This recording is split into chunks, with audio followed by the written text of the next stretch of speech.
Good morning to all of you students. आज हम आप सभी लोगों के सामने एक chapter that is current electricity लेकर के आए हैं। इससे प्रीवियस लेक्चर के अंदर हमने जाना था चार्ज के बारे में, इलेक्ट्रिक पोटेंशियल के बारे में, इलेक्ट्रिक फील्ड के बारे में जाना था, कैपेसिटेंस के बारे में जाना था। ये सारी प्रॉपर्टीज़ ऐसी प्रॉपर्टीज़ थी जो कि उस चार्ज के पास होती हैं जो कि चार्ज रेस्ट में होता है। जब चार्ज रेस्ट में होता है तो वो किसी पर फोर्स लगा सकता है, वो अपना फील्ड बना सकता है, वो अपना पोटेंशियल दिखा सकता है कि उसके पास कितनी एनर्जी है।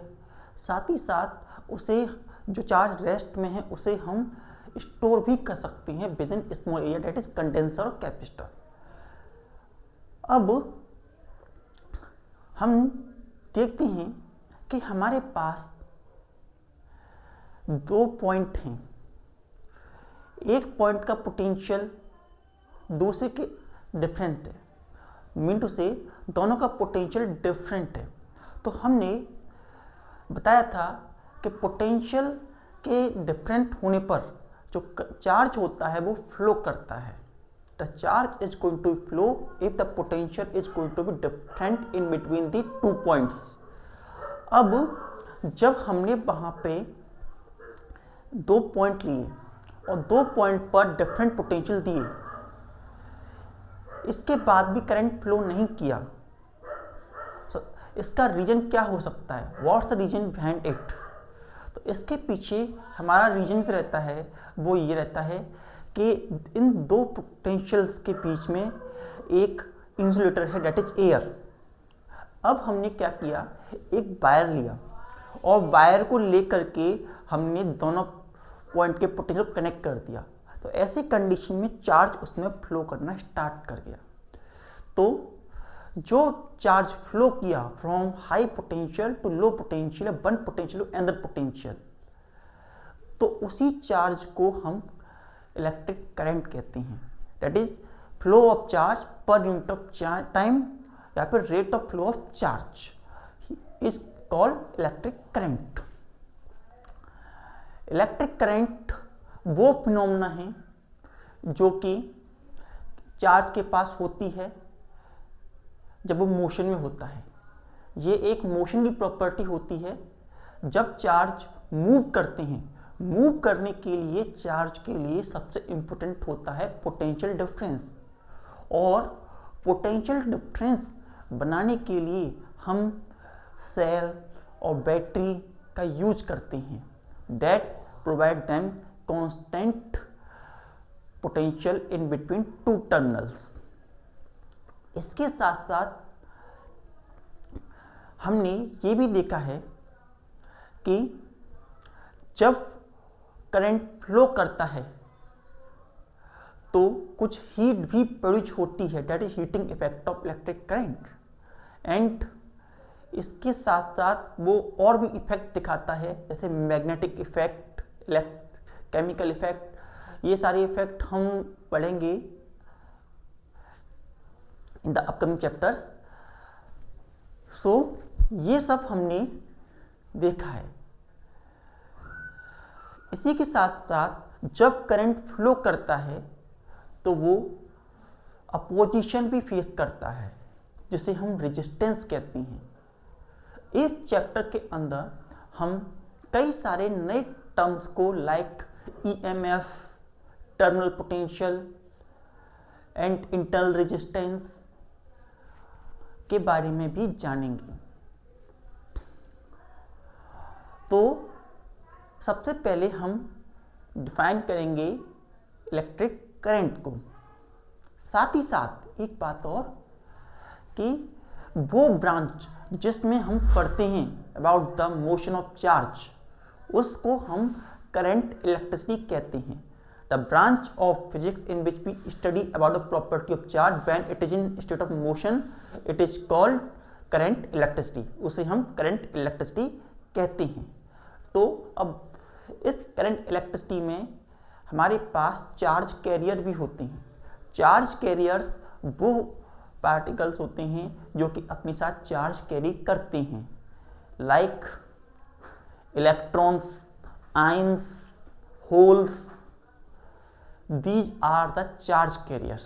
like कंडक्टर्स के अंदर फ्री इलेक्ट्रॉन या बैलेंस इलेक्ट्रॉन जो होते हैं हमारे लिए इलेक्ट्रिसिटी कंडक्ट करने में हेल्प करते हैं। वहीं जो हमारे पास लिक्विड होता है, लिक्विड कंडक्टर होता है, उसमें कैटाइंस और एनाइंस होते हैं या आयंस होते हैं। Cation that is positive charge, A9 that is negative charge. साथ ही साथ जो हमारे पास सेमीकंडक्टर होते हैं उनके पास फ्री इलेक्ट्रॉन और holes that is positive charge seat जो चार्ज होती हैं जो कि इलेक्ट्रिक करंट को कंडक्ट करने में हेल्प करती हैं। साथ ही साथ एयर के अंदर भी जब हम हाई वोल्टेज प्रोवाइड करते हैं तो हाई वोल्टेज प्रोवाइड करने से उसमें करंट फ्लो हो जाता है, इलेक्ट्रिफिकेशन उसमें भी होता है। इसमें भी इलेक्ट्रॉन्स जो होते हैं वो चार्ज कैरियर होते हैं। तो ये सारी बातों को हम डिटेल में डिस्कस करेंगे through out the chapter. So let us start करते हैं। तो current electricity,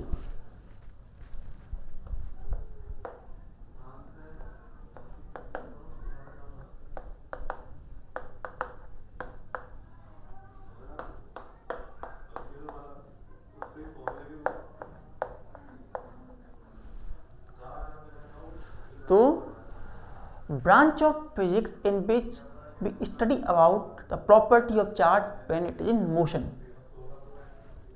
Property,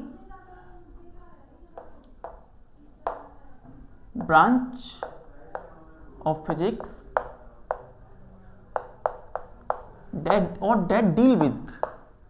that deals with property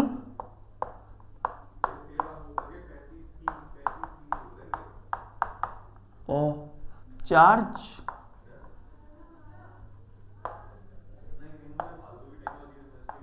when it is in motion.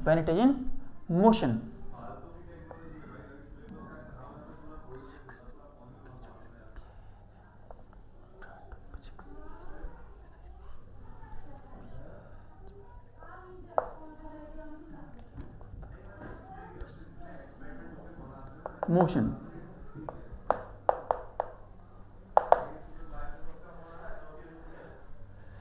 is called current electricity.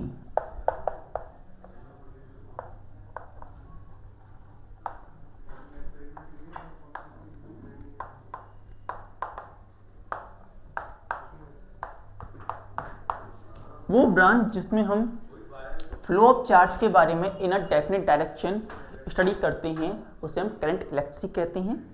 और नेक्स्ट टर्म हमारे पास रहता है इलेक्ट्रिक करंट।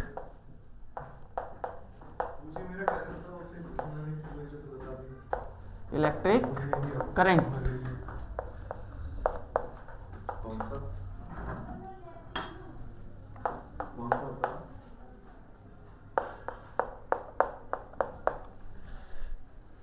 इलेक्ट्रिक करंट को हम कह सकते हैं फ्लो ऑफ चार्ज या rate of flow of charge. It is defined as the rate of flow of charge, rate of flow of charge is said to be electric current.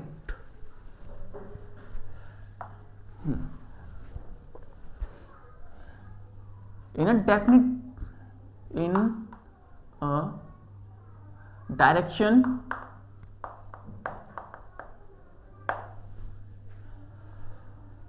of high potential or low potential, high potential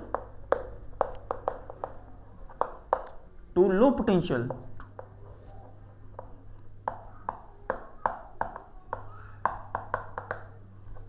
जैसा कि हमने बताया था जो हमारा electric current होता है वो हमेशा हाई पोटेंशियल से लो पोटेंशियल तरफ जाता है।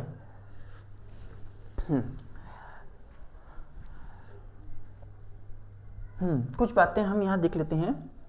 जैसे और पोटेंशियल की हमने बात की ही है, तो यहाँ पर अगर हमारे पास दो पॉइंट हैं, एक पॉइंट ए, एक पॉइंट ए, यहाँ पर इसका वोल्टेज 20 वोल्ट है और इसका वोल्ट भी 20 वोल्ट है, A and B.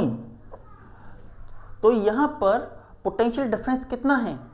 Potential difference del V is equal to zero. तो डेल वी है वो जीरो के बराबर है, और अगर डेल वी जीरो है तो ऐसी कंडीशन में करंट कितना फ्लो करेगा? That is zero, because both the point have the same potential. तो मीन टू से अगर दो पॉइंट हैं और जिनका सेम पोटेंशियल है तो ऐसी कंडीशन में कोई करंट फ्लो नहीं करेगा। वहीं अगर हम यहां से -20 ए और 20 वोल्ट -20 वोल्ट बी इस तरीके से हमारे इसे कनेक्ट कर दें, तो डेल वी हमारे पास कितना आता है? 14 वोल्ट। तो करंट कहां से कहां जाएगा? करंट हम जानते हैं हमेशा हाई पोटेंशियल से लो पोटेंशियल की तरफ जाता है, तो करंट की डायरेक्शन हमारी ये रहेगी, और जितना ज़्यादा पोटेंशियल डिफरेंस उतना ज़्यादा करंट फ्लो। इसी के साथ साथ जो हमारे इलेक्ट्रॉन्स होते हैं उनकी डायरेक्शन अपोजिट होती है, तो डायरेक्शन ऑफ करंट ये कह सकते हैं flow of electron is in opposite direction, is in opposite direction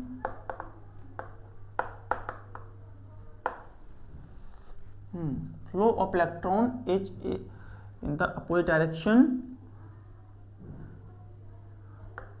of electric current। जो हमारा इलेक्ट्रिक करंट है उसी कंपैरिजन में हमारा जो इलेक्ट्रॉन होता है वो अपोजिट डायरेक्शन में जाता है। जैसे अगर हमारा करंट जो है इधर आ रहा है, that is our current I, तो इलेक्ट्रॉन्स जो हैं वो लो पोटेंशियल से हाई पोटेंशियल की तरफ मूव करेंगे। इसके साथ साथ हमारे पास जो the charge carriers,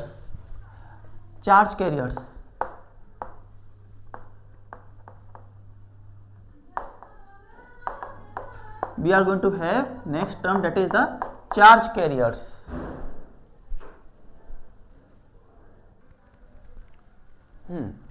charge carriers ऐसे चार्ज पार्टिकल होते हैं जो कि जब डेफिनेट डायरेक्शन में फ्लो करते हैं तो उनके फ्लो होने से करंट फ्लो होता है।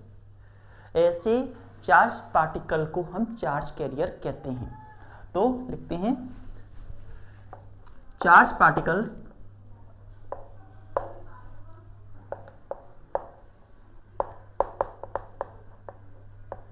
whose flow in definite direction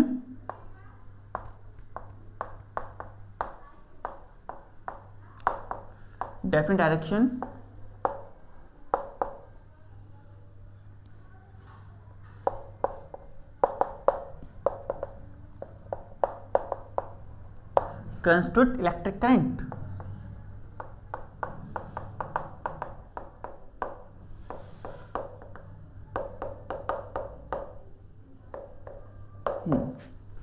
charge carrier वो चार्ज पार्टिकल होते हैं जो कि डेफिनेट डायरेक्शन में फ्लो करने से एक इलेक्ट्रिक करंट को कंस्टिट्यूट करते हैं।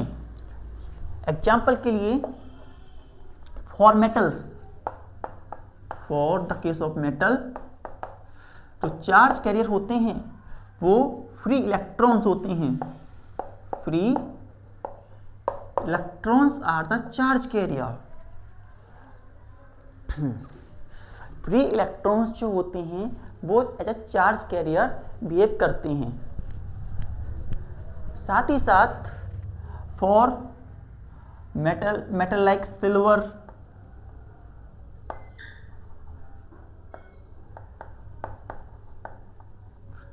कॉपर, ETC और भी सारे मेटल जो होते हैं गुड उनके पास फ्री इलेक्ट्रॉन्स होते हैं जो कि चार्ज कैरी करने में हेल्प करते हैं।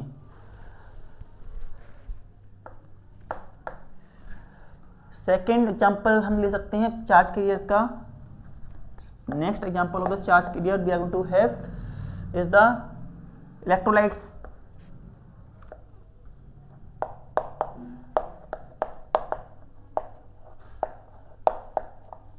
Now, in case of electrolyte like copper sulfate,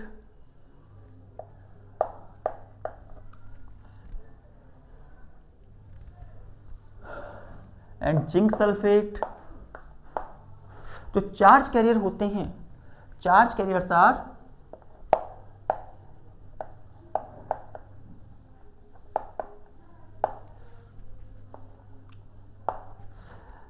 ions that is cations जो होते हैं पॉजिटिवली चार्ज आयंस होते हैं, और एनाइंस जो होते हैं नेगेटिवली चार्ज आयन होते हैं। लाइक यहां पर Cu2 positive, zinc 2 positive, SO4 2 negative. इसी के साथ साथ जो हमारे सेमीकंडक्टर्स होते हैं, semiconductors, for the case of semiconductors हमारे पास फ्री इलेक्ट्रॉन्स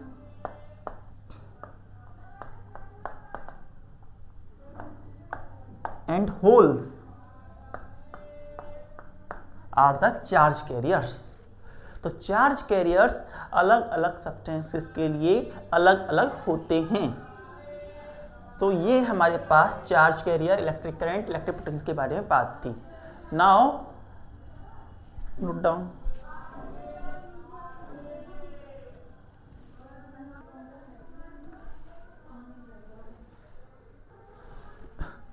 नाउ जो इलेक्ट्रिक करंट होता है उसे हम डिनोट करते हैं। इलेक्ट्रिक करंट को कैसे डिनोट करते हैं अब हम यहाँ पे ये देखेंगे। तो वी हैव इलेक्ट्रिक करंट,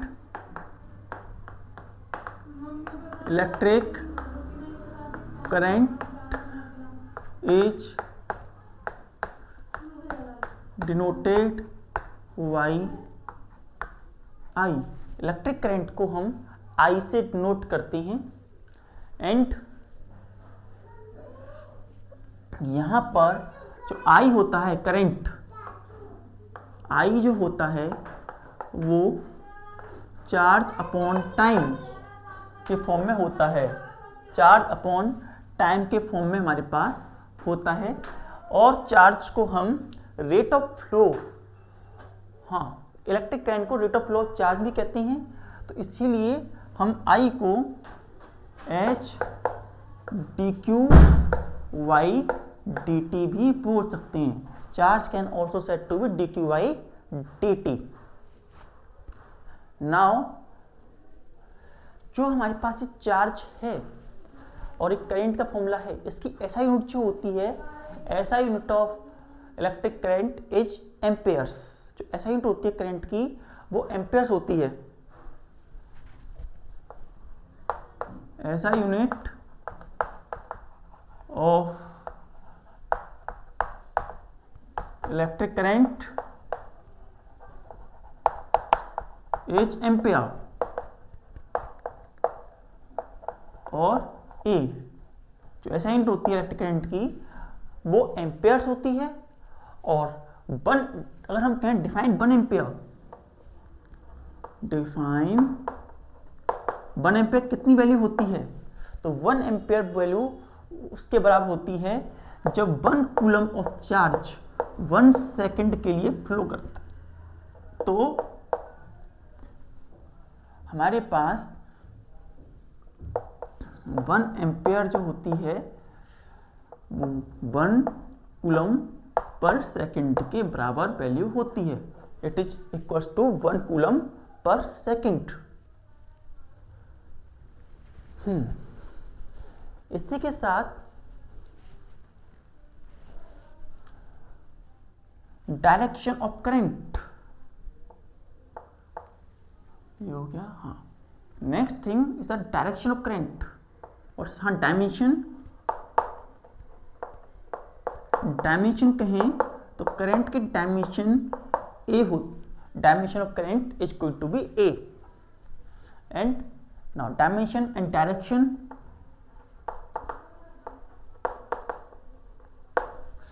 हमारे पास ये एक मेटलिक कंडक्टर है like this is a metallic conductor we are going to have।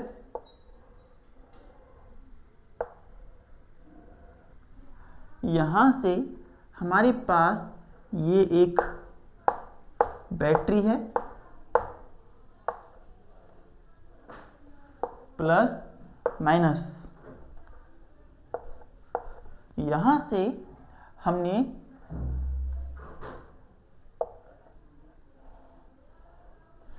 हमने एक स्विच लगाया इधर।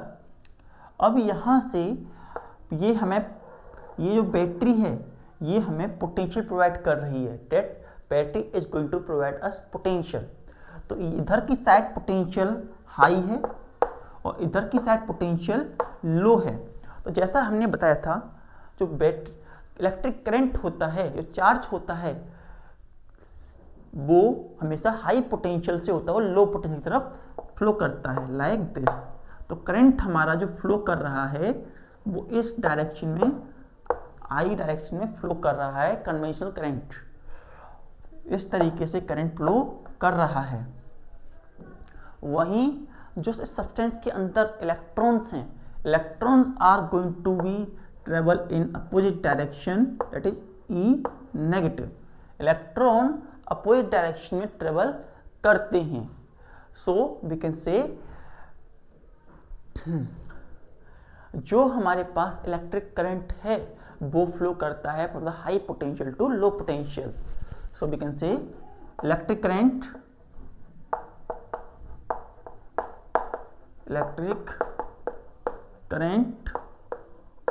Flow from high potential to low potential, high potential to low potential।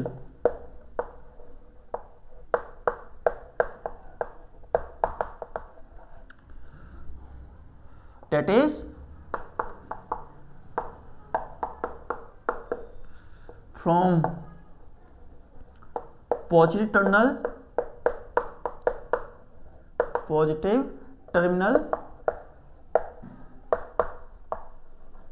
to negative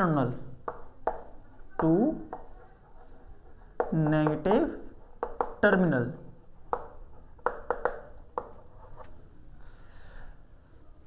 तो मीन टू से पॉजिटिव टर्मिनल से negative terminal की तरफ हमारा इलेक्ट्रॉन जो करंट है वो फ्लो करता है। वहीं जो इलेक्ट्रॉन्स होते हैं, electrons are going to flow in opposite direction of the electric current and that is negative to positive. तो इलेक्ट्रॉन्स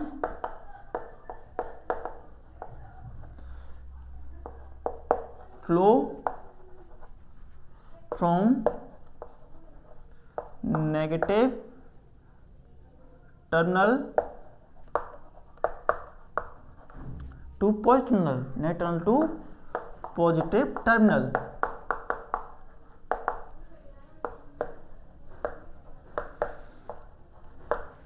नेगेटिव टर्मिनल से पॉजिटिव टर्मिनल की तरफ फ्लो करता है, that is from low potential to high potential, that is opposite direction of the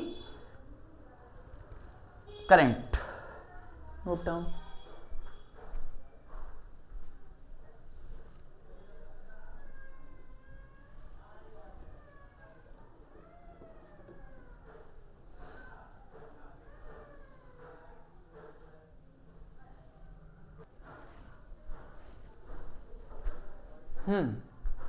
now current is an scalar quantity और a vector quantity. जो current होता है हमारा वो स्केलर होता है या वेक्टर होता है।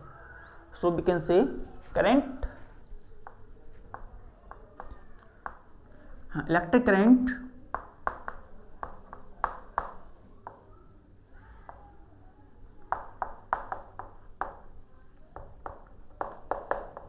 Is a scalar quantity, scalar quantity.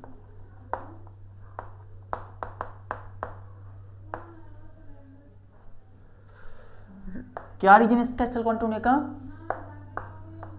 As it does not follow, as it does not follow vector law of addition, vector law of addition. Vector law of addition को ये फॉलो नहीं करता है। एंड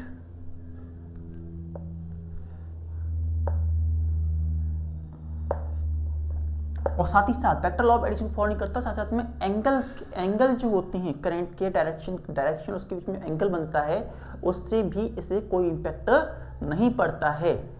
एंगल विद डायरेक्शन जो मिलता है उससे भी इससे कोई इंपैक्ट नहीं पड़ता है, इसलिए हमारा जो करंट होता है वो स्केलर क्वांटिटी है। That is vector law of addition का मतलब हमारे पास ये है, जैसे हम यहाँ देखें कि हमारे पास यह करंट है like this, we have to current this, और यहाँ से हमारे पास करंट इधर आ रहा है और करंट इधर आ रहा है। यहाँ आ रहा है 2 एम्पियर और यहाँ आ रहा है 5 एम्पियर। 2 एम्पियर और 5 एम्पियर के होने के बाद में यहाँ पर जो करंट आता है, अगर vector law of addition follow करता तो 3 एम्पियर आना चाहिए था, बट एक्चुअल में 3 एम्पियर नहीं 7 एम्पियर ही आता है। इन दोनों का सम करके जो यहाँ करंट आ रहा है वो 7 एम्पियर करंट आ रहा है। तो मतलब डायरेक्शन जो कि दोनों अपोजिट डायरेक्शन है, डायरेक्शन की वजह से कोई इम्पैक्ट नहीं पड़ रहा है, इसीलिए हमारा करंट जो है स्केलर है। साथ ही साथ it does not affected by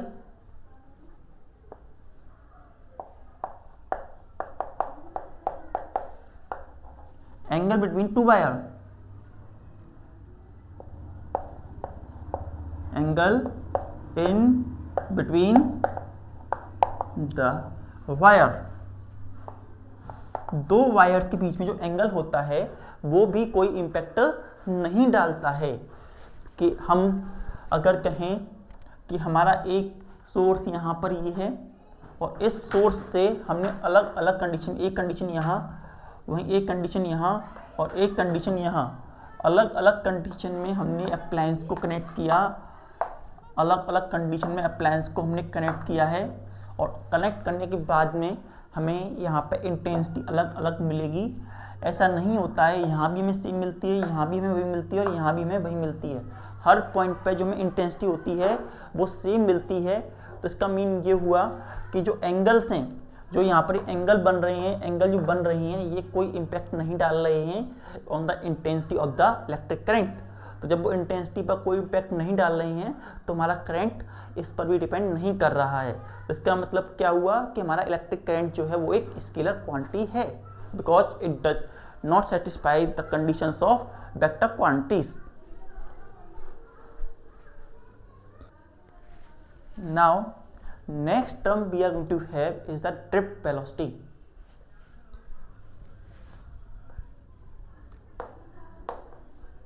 drift velocity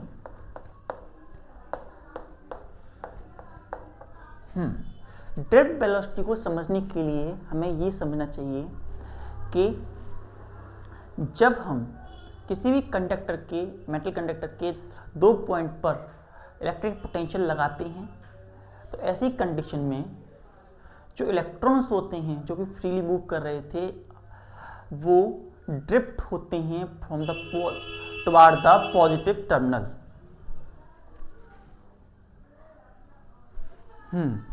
तो पोटेंशियल बनाने पर, जो पॉइंट पर पोटेंशियल बनाने से जो हमारे इलेक्ट्रॉन्स होते हैं वो नेगेटिव टर्मिनल से होते हुए पॉजिटिव टर्मिनल की तरफ ड्रिफ्ट करते हैं।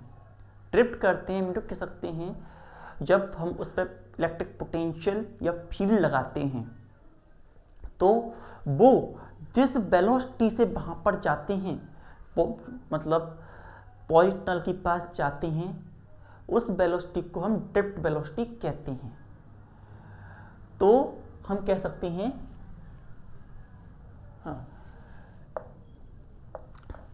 Velocity with which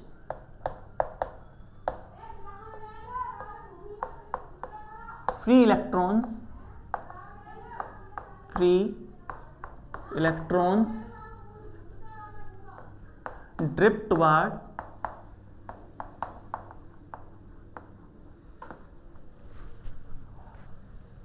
positive terminal of the battery,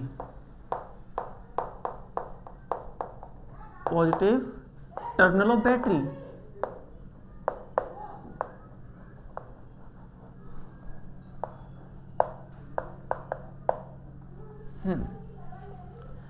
suppose कीजिए अभी हम यहाँ पर देखते हैं, अभी हमारे पास ये एक कंडक्टर था, we are going to have this conductor. हमारे पास ये एक कंडक्टर था। नाउ इसके पास बहुत सारे इलेक्ट्रॉन्स थे, there are lots of electron going to present in it. इस तरीके से कई सारे इलेक्ट्रॉन्स इसके अंदर थे और हर एक इलेक्ट्रॉन मूव कर रहा था एक वेलोसिटी से, जिससे हम बोलते हैं thermal velocity. That is a thermal velocity, जो किसी उसका हीट होती है उसकी वजह से वो ट्रेवल कर रहा था। और अलग अलग इलेक्ट्रॉन की जो वेलोसिटी थी वो u1, थर्मल वेलोसिटी अलग जो थी वो u1, u2, u3 dash dash un तक, इस तरीके थर्मल वेलोसिटी चल रही थी। लेकिन क्या हुआ, ये इलेक्ट्रॉन जो थे एक दूसरे से टकराते हुए थे, कोलिजन होते थे इनके लगातार, इनमें कोलिजन क्या होते थे, सक्सेसिव कोलिजन, इनमें हमें कोलिजन देखने को मिलते थे। और कोलिजन होने के कारण हर इलेक्ट्रॉन जो था वेलोसिटी लूज करता चला जाता था। तो इस कारण से जो इनकी एवरेज ड्रिफ्ट वेलोसिटी थी, जो u एवरेज या u हम निकालते थे, u एवरेज अगर हम निकालें तो u1 plus u3 u1 plus u2 plus u3 dash dash dash plus un और नीचे n, जो एवरेज वेलोसिटी निकल के आती है वो एवरेज वेलोसिटी 0 के बराबर आती है। तो u की वैल्यू हमारे पास 0 के बराबर हो गई। Mean to say drift velocity on us become equals to 0। Now okay, sorry not drift velocity, thermal velocity, वो थर्मल वेलोसिटी जो कि हीट की वजह से उनके पास थी। तो इलेक्ट्रॉन बहुत सारे होते हैं लेकिन कंटिन्यूस कोलिजन फेस करते हैं, और कंटिन्यूस कोलिजन फेस करने के कारण दोनों एक दूसरे टकराते हैं, कोलाइड करते हैं, और नेट वेलोसिटी जो होती है इनकी 0 हो जाती है, एवरेज वेलोसिटी जो होती है इनकी 0 हो जाती है। नाउ हमने क्या किया, अब इस कंडक्टर में हमने एक इलेक्ट्रिक पोटेंशियल प्रोवाइड किया, या पोटेंशियल डिफरेंस हमने यहाँ पर बनाया। हमने यहाँ पर एक बैटरी ली, we are going to take an battery here, और यहाँ पर हमने बैटरी लेकर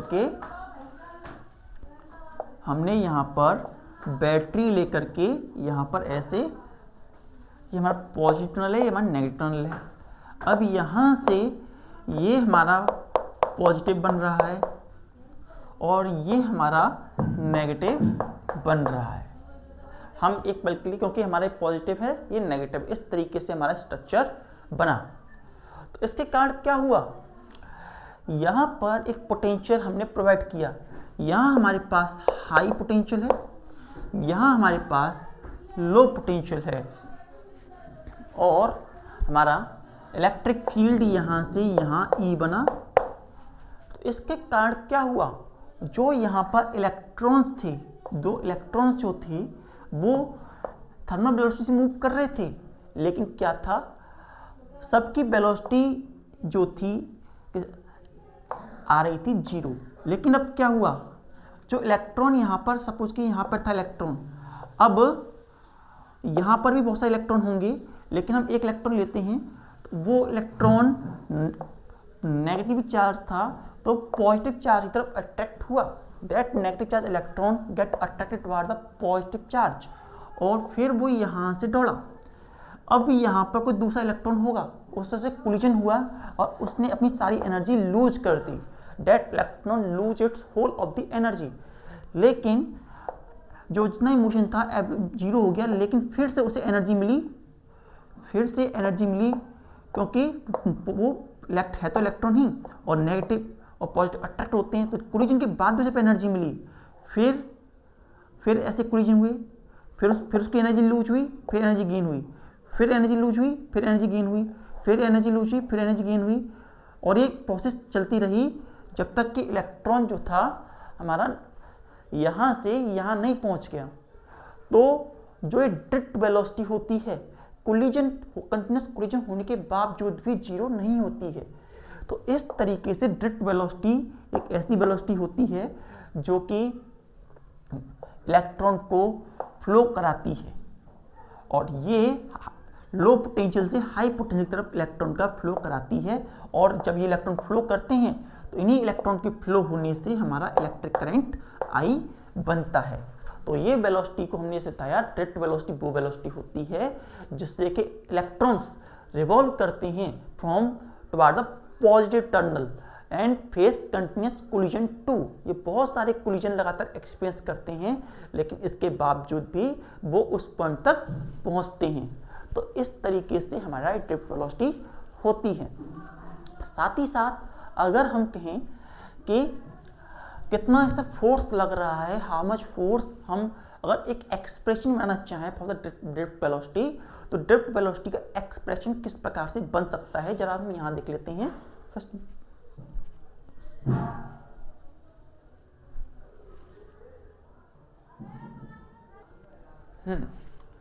तो ड्रिफ्ट वेलोसिटी का एक्सप्रेशन हम निकालना चाहते हैं। एक्सप्रेशन फॉर ड्रिफ्ट वेलोसिटी,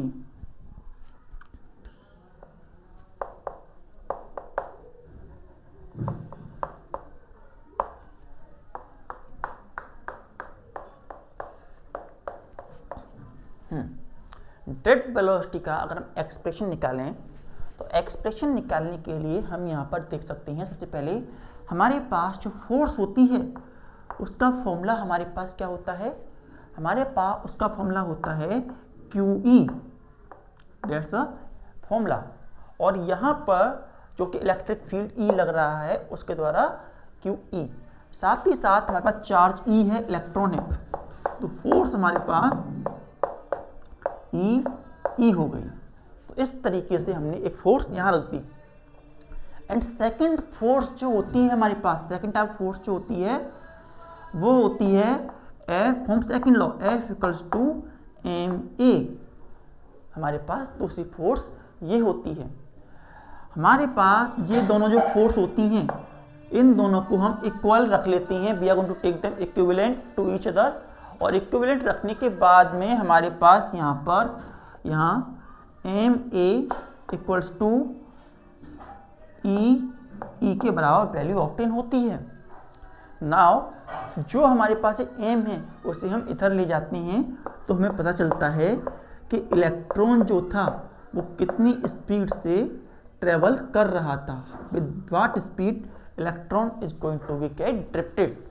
तो ये हमारे पास इलेक्ट्रॉन की वैल्यू आती है। नाउ हमारे पास फर्स्ट इक्वेशन ऑफ मोशन क्या थी, from first equation of motion, from first equation of motion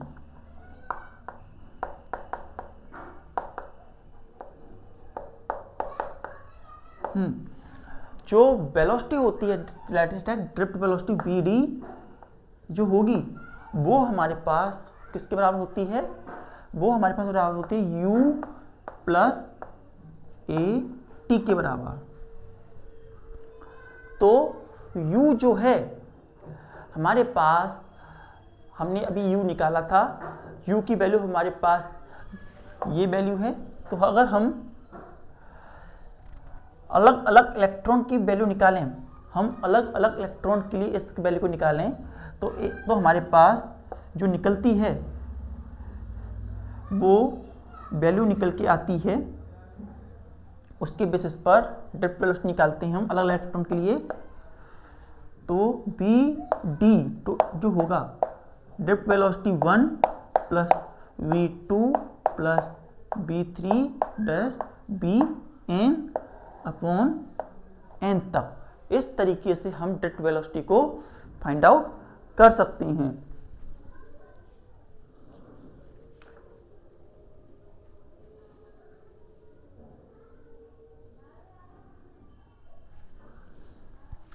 now यहां पर इस फॉर्म में अगर हम सारी वैल्यूज को रख दें तो BD हमारे पास हो जाता है U1 plus AT 1 plus U2 plus AT2 plus U3 plus AT3 dash dash dash plus UN plus ATN की फॉर्म में हम इसे यहाँ पर ऐसे लिख देंगे और n का डिवाइड हम यहाँ पर कर देंगे।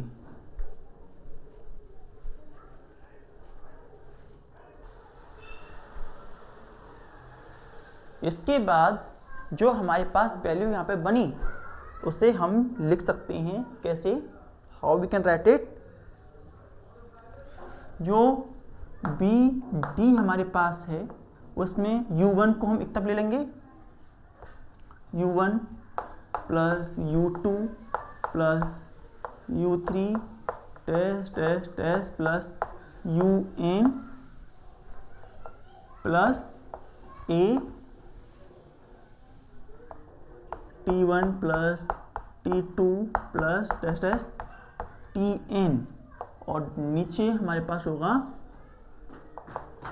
N। नाउ हमारे पास जो यहाँ BD आता है, BD जो होता है अगर हम इसे लिखें तो U1 plus U2 plus dash dash dash UN upon N plus T1 plus T2 dash dash dash plus TN upon N के बराबर वैल्यू निकल के आती है। तो हमने यहाँ पे वैल्यू निकाली थी, एवरेज वेलोसिटी जो होती है वो 0 के बराबर होती है। Average velocity on earth, average thermal velocity जो होती है वो 0 के बराबर होती है। तो VD की वैल्यू हमारे पास A, और ये जो है इसे हम बोलते हैं एवरेज रिलैक्सेशन टाइम A टा। ये जो है हमारे पास इसे हम बोलते हैं यहाँ टाउ जो है average relaxation time of the electron, मतलब कि सभी इलेक्ट्रॉन जो थे वो कितने टाइम में कोलाइड होने के बाद में सब हो रहा था, उसे हम कोलाइड हो रहे थे, मूव कर रहे थे, उन्होंने पूरी प्रोसेस में कितना टाइम लिया उसे हम एवरेज रिलैक्सेशन टाइम कहते हैं। Average relaxation time, that time is said to be average relaxation time. और जो हमारे पास एक्सेलरेशन है वो EM के बराबर है। तो ड्रिफ्ट वेलोसिटी BD जो हुई हमारी वो EM टाउ इसके बराबर वैल्यू करके आती है ड्रिफ्ट वेलोसिटी की। इसी के साथ साथ हमें पता है जो हमारा इलेक्ट्रिक फील्ड E होता है वो बराबर होता है V अपॉन एल के। We know that V upon L के हमारा इलेक्ट्रिक फील्ड बराबर होता है।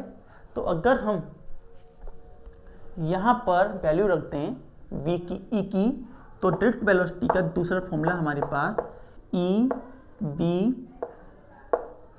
एम एल टाउ ये बनता है।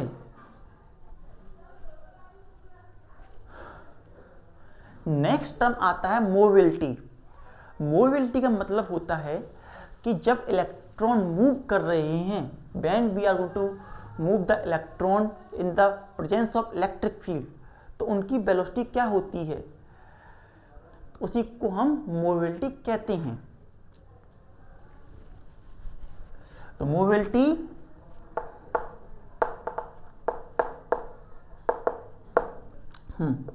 it is defined as the velocity of it is defined as the velocity of electron. It is defined as the velocity of electron in the electric field.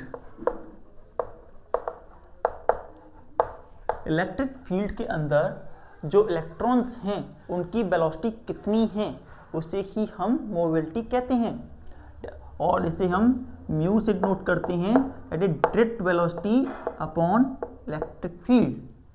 और जैसा हम जानते हैं क्योंकि एवरेज वेलोसिटी जीरो होती है, ड्रिफ्ट वेलोसिटी हमारे पास निकल के आती है, ये एक्सप्रेशन है हमारे पास इसका। तो म्यू जो हमारे पास हुआ वो हमारे पास आता है ई टाउ एम के बराबर। ई टाउ एम के बराबर हमारे पास मोबिलिटी निकल के आती है, E tau equals to electric field.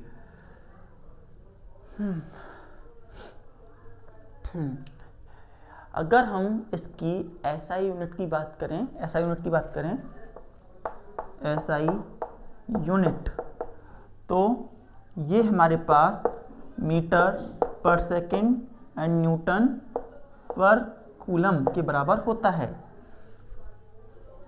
तो जब हम इसे पुट करते हैं तो ये हमारे पास न्यूटन मीटर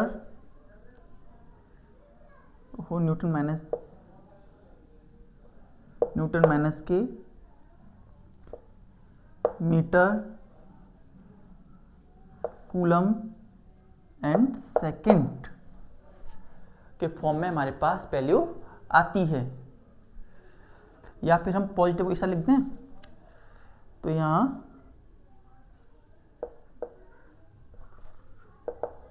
एम या सी एम -1 सेकेंड, इस फॉर्म में हमारे पास वैल्यू करके आती है। और डायमेंशन की बात करें, डायमेंशन वी टू हैव, जो हमारे डायमेंशन निकल के आते हैं उसके लिए एल टी -1 और यहाँ एम एल टी -2 और A T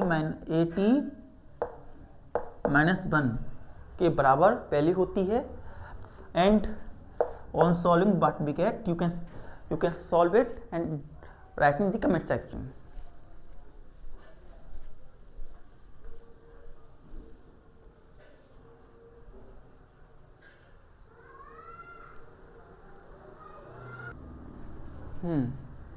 Now we are going to have relation in between drift velocity and electric current.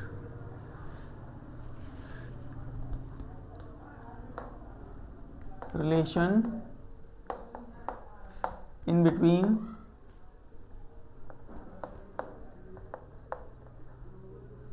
drift velocity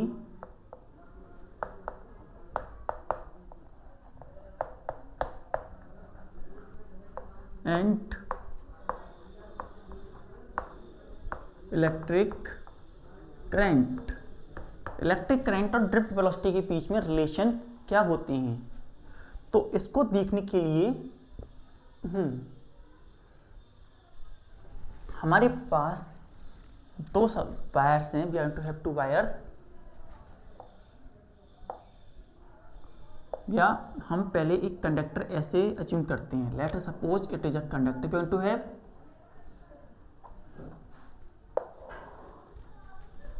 now ये एरिया जो है वो ए है और ये जो लेंथ है वो लेंथ है एल, और यहाँ से हमारे पास एक बैटरी भी है जो कि पोटेंशियल डिफरेंस प्रोड्यूस कर रही है। ये हमारा एक स्विच है, यहाँ पर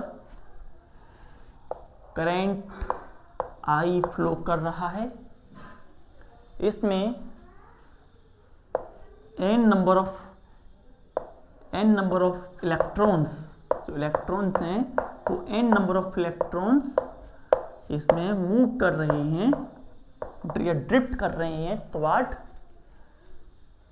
ए।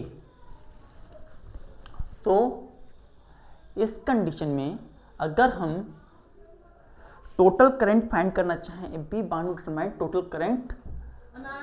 टोटल करंट हम डिटरमाइन करना चाहें तो कितना होगा? तो टोटल करंट डिटरमाइन करने के लिए और साथ ही साथ जो इलेक्ट्रॉन है वो drift velocity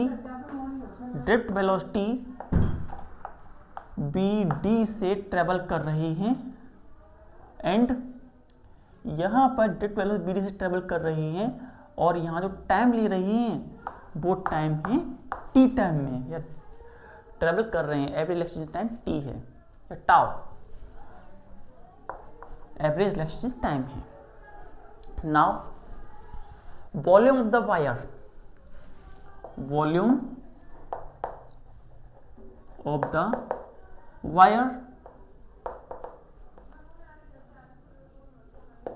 area into length, area into length करने से हमें volume of the wire obtain होता है। We can go to obtain by using area into volume.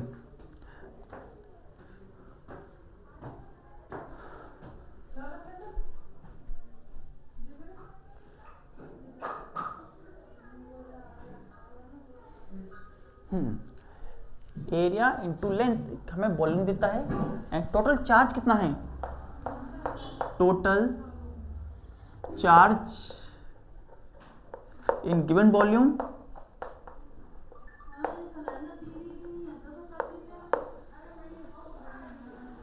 हमारे पास होता है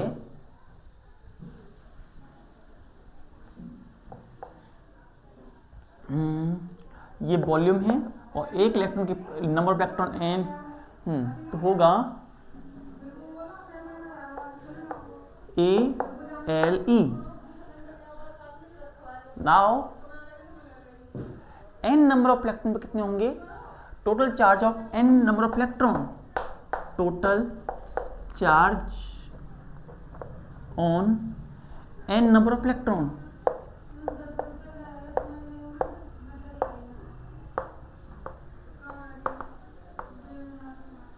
n नंबर ऑफ इलेक्ट्रॉन, तो टोटल चार्ज हमारे पास Q जो है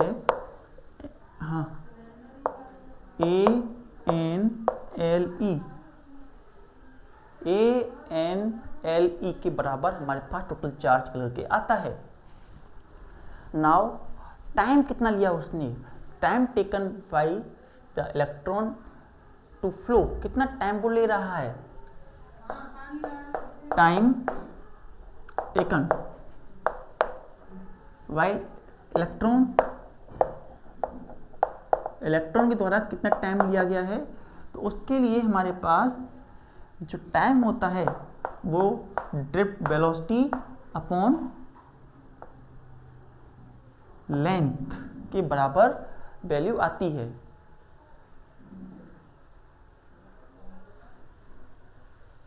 हमने उल्टा लिख दिया क्या?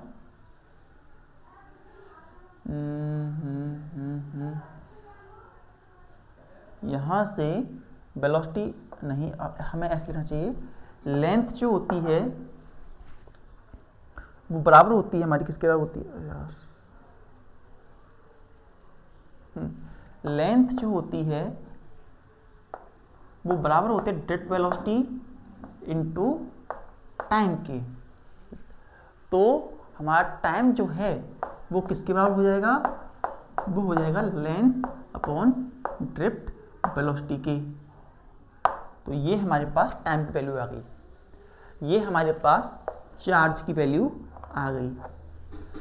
नाउ इलेक्ट्रिक करंट कितना फ्लो हुआ, electric current flow, electric current flows, वो फॉर्मूला होता है I equals to charge by time. Charge हमारे पास ANLE है, L अपॉन BD है, तो हमारे पास I की वैल्यू जो है वो ANLE एंड LBD के बराबर होती है। और जब हम इसे पुट करते हैं तो I इक्वल्स टू N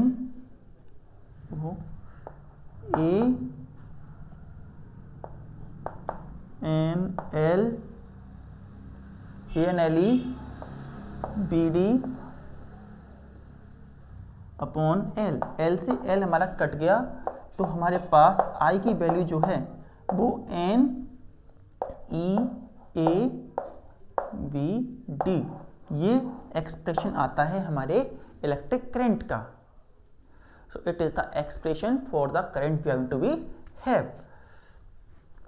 तो हम यहाँ देख पा रहे हैं कि नंबर ऑफ इलेक्ट्रॉन जो हैं वो कांस्टेंट होते हैं, चार्ज भी कांस्टेंट होता है, एरिया भी कांस्टेंट होता है। करंट में ड्रिफ्ट वेलोसिटी जो होती है उसके बेसिस पर डिपेंड करता है, जितनी ज़्यादा ड्रिफ्ट वेलोसिटी होगी उतना ज़्यादा उसमें करंट प्रोड्यूस होगा। तो हमारे पास फॉर्मूला निकल के आता है I इक्वल टू NEA, अगर हम छोटा ले लें तो NEABD के फॉर्म में भी हम इसे लिख सकते हैं। तो it is the expression for the current we are going to be have.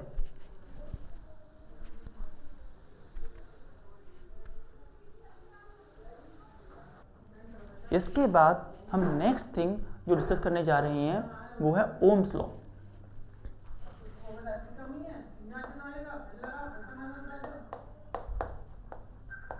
Ohms law, Ohm's law हमें बताता है कि अगर हम सारी फिजिकल कंडीशन को कांस्टेंट कर दें, if all the physical condition going to remain constant, then electric current flowing through a wire is directly proportional to potential difference applied. इसमें जो हमारे पास कंडीशंस हैं, temperature, density, stress, strain etcetera, humidity, ये सब conditions को हमने constant कर दिया, चेंज नहीं हो रही हैं, हमें मानते चल रही हैं।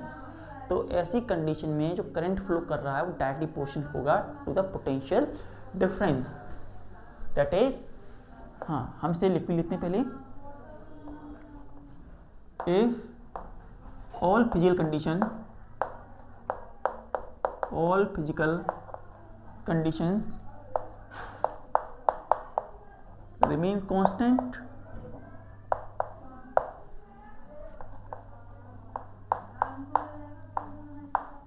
like temperature,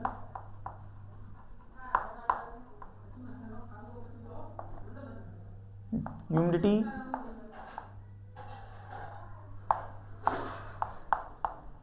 etc. If all physical conditions remain constant, temperature, humidity, etc., then potential difference, electric current, then electric current flowing through the wire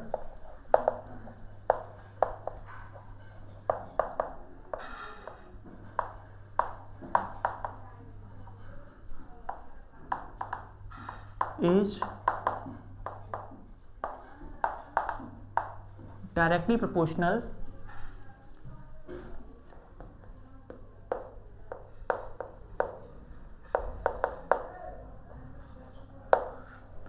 to potential difference.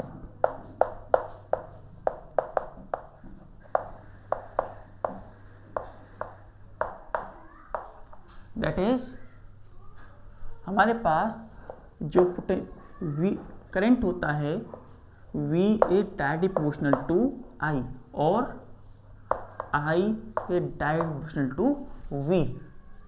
हम जब प्रोपोर्शनल करंट हटाते हैं तो एक कांस्टेंट लगाते हैं, तो हमारे पास इसकी वैल्यू हो जाती है V a directly proportional to I R, where R is a constant और इसे हम बोलते हैं रेजिस्टेंस।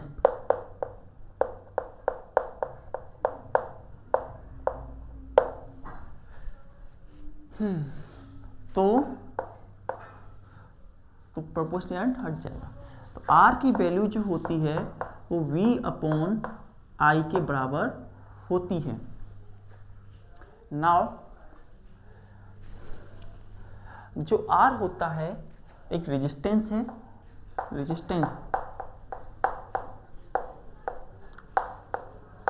रेजिस्टेंस को हम डिफाइन कर सकते हैं opposition faced by the electron when they flow in a wire. जब एक वायर में इलेक्ट्रॉन फ्लो करता है तो उसे रेजिस्टेंस या अपोजिशन महसूस होता है, हिंड्रेंस महसूस होती है टू कंटिन्यूअस कोलिजन। उसी हिंड्रेंस को हम रेजिस्टेंस कहते हैं। रेजिस्टेंस इलेक्ट्रॉन के लिए वही है जो हमारे लिए फ्रिक्शन है।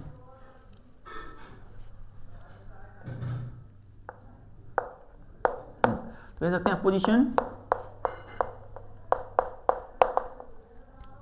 Faced by the electron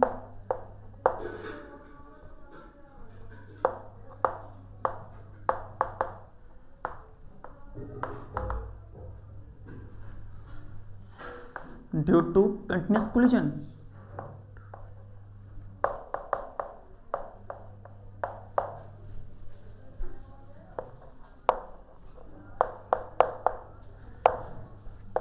When they flow toward positive terminal,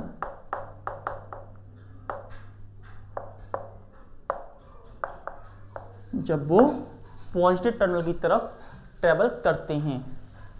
अगर हम इसका ग्राफ की बात करें, if we draw the graph of them, तो हमारे पास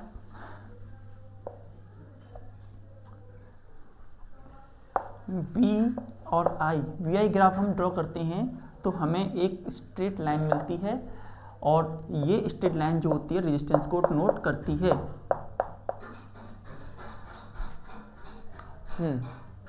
साथ ही साथ वो सब्सटेंस जो कि ओम्स लॉ को ओबे करते हैं उन्हें ओमिक सब्सटेंस कहते हैं, और वो सब्सटेंस जो कि ओम्स लॉ को ओबे नहीं करते जिनका ग्राफ हमें कुछ अलग तरीका मिलता है, लाइक दिस ग्राफ मिलता है, BI ग्राफ जो होता है इस तरीके मिलता है, उन्हें नॉन ओमिक रेजिस्टेंस कहते हैं, नॉन ओमिक सब्सटेंसेस। और type of substances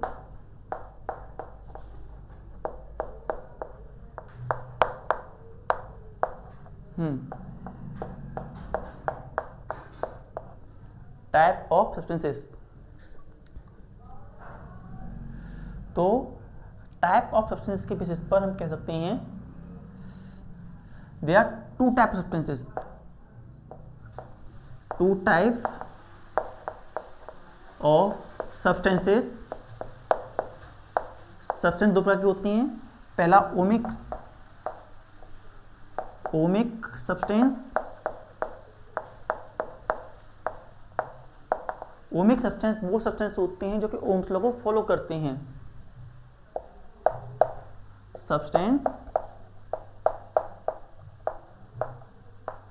that obey Ohm's law।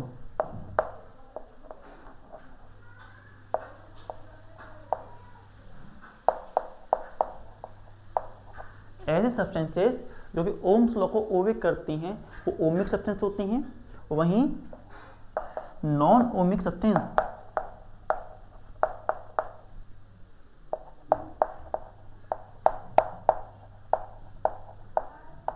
Non ohmic substance वो होते हैं जो कि ओम्स लॉ को फॉलो नहीं करते। सब्सटेंस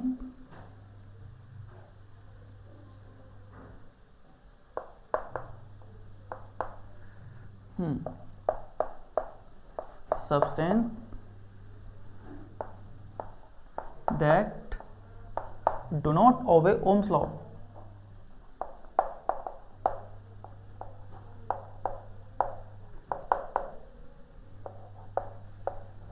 वो सब्सटेंस जो कि ओम्स लॉ को ओबे नहीं करते उन्हें हम नॉन ओमिक सब्सटेंसेस कहते हैं।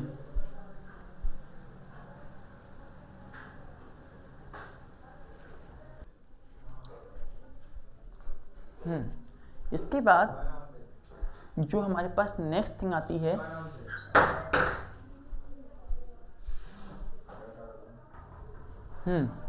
इसके बाद जो हमारे पास नेक्स्ट थिंग आती है ओमिक नॉन ओमिक के बाद जो रेजिस्टेंस होता है, रेजिस्टेंस की एसआई यूनिट जो होती है वो होती है ohms. SI unit of resistance is ohms.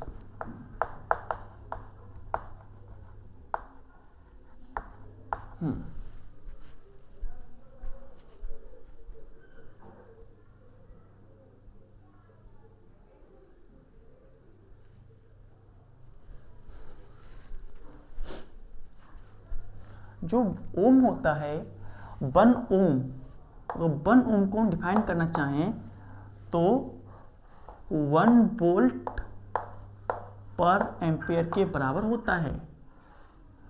मतलब जब हम 1 वोल्ट का पोटेंशियल डिफरेंस क्रिएट करें और उसकी वजह से 1 एम्पियर ऑफ करंट फ्लो करे तो ऐसी कंडीशन में हमारे पास 1 ओम का रेजिस्टेंस बनता है। इसी के साथ डायमेंशन की बात करें, डायमेंशन की बात करें तो हमारे वोल्ट की डायमेंशन जो होती हैं work done point of charge that is MLT-2 और नीचे हमारे पास AT। तो हमारे पास ये हो जाता है MLT-3 A-1 और हमारे पास डायमेंशन निकालें 1 ओम तो MLT-3 A-1 और नीचे A। और एक को अगर हम ऊपर ले जाते हैं तो हमारे पास MLT-3 A-2। तो 1 ओम की वैल्यू हमारे पास रेजिस्टेंस के डायमेंशन जो होती हैं वो MLT-3 A और A2 के बराबर डायमेंशन निकल के आते हैं। नाउ इसके बाद जो हमारा रेजिस्टेंस होता है वो लेंथ और एरिया पे किस प्रकार से डिपेंड करता है, आप जरा हम ये देख लेते हैं। रेजिस्टेंस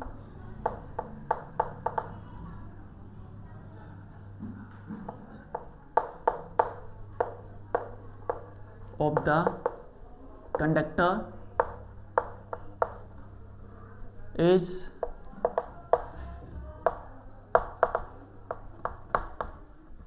directly proportional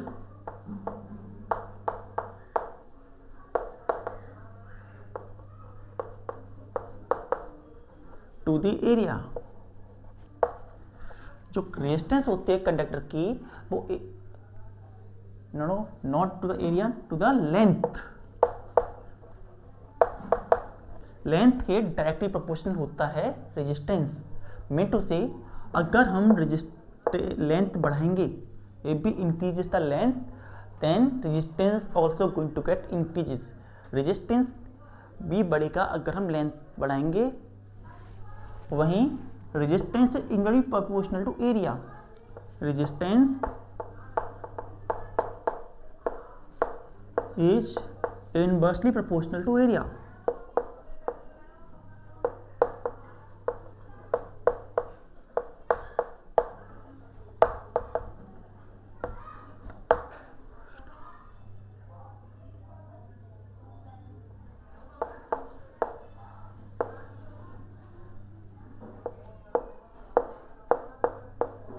और जब इन दोनों को हम कंबाइन कर देते हैं तो R की वैल्यू हमारे पास बनती है L/A के बराबर। प्रोपोर्शनलिटी साइन हटाने के लिए कांस्टेंट लगाया जाता है, तो R equals to rho L A. Resistivity का फॉर्मूला हमारे पास ये बन करके, रेजिस्टेंस का फॉर्मूला हमारे पास ये बन करके आता है। हाँ, तो ये यहाँ पर जो सिंबल बन रहा है रो, इसे हम बोलते हैं resistivity. That symbol is said to be resistivity. और इसका जो फॉर्मूला होता है, रो का फॉर्मूला जो होता है RA/L, ये RA/L के बराबर होता है। और अगर हम इसकी यूनिट निकालें तो यूनिट जो इसकी होती है वो R का ओम, इसका मीटर स्क्वायर, एरिया का इसका मीटर, तो इसका हो जाता है ओम मीटर। और ओम मीटर से अगर हम इसके डायमेंशन निकालें तो ओम का डायमेंशन हमारे पास था ये डायमेंशन,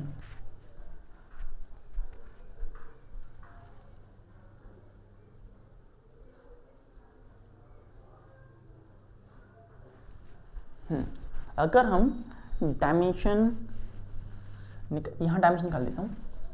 अगर हम डायमेंशन निकालें, डायमेंशन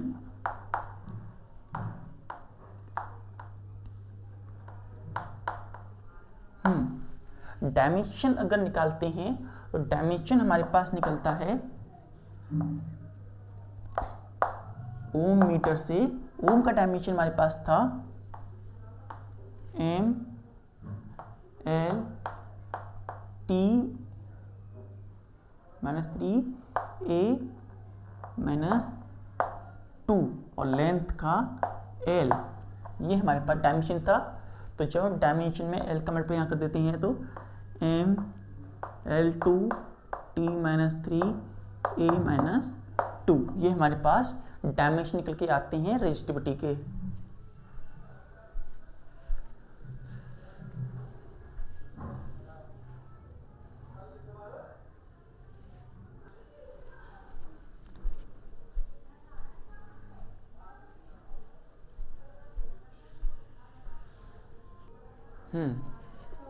इसके बाद नेक्स्ट टर्म जो हमारे पास आते हैं वो होते हैं कंडक्टेंस।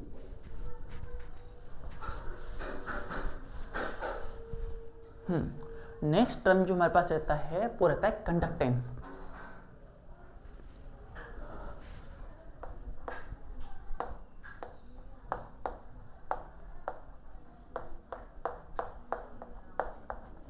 कंडक्टेंस को डिफाइन किया जाता है as a capacity of the conductor, a capacity of substance to flow the charge through them. It is defined as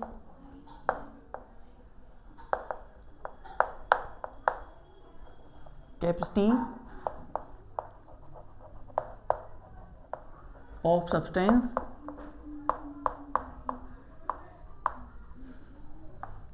to conduct charge through them.